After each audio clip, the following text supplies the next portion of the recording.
রাত 11:15 পর্যন্ত আমার হাতে যে তথ্য আছে, আমাদের এখানে 163 জন রোগী আসছে, যার মধ্যে আমরা 15 জনকে বহির্বিভাগের চিকিৎসা দিয়ে ছেড়ে দিয়েছি এবং 148 জন আমাদের হাসপাতালে ভর্তি হয়েছে অন্তঃবিভাগে।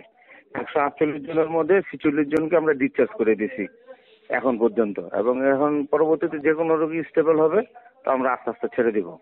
আর যদি কাউকে যদি রেফার করা লাগে তাহলে আমরা রেফার করে দিব। Thank you.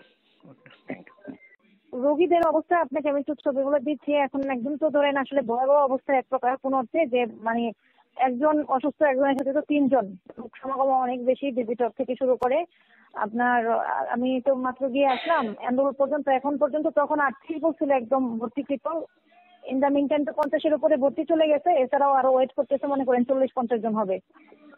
তো সবাইকে এখন আপনার ভর্তি ছাড়াই বলছে যে এত আপনাদের ডাটা এন্ট্রি দরকার নাই, যে দরকার হলে রুম থেকে ডাটা এন্ট্রি করবেন।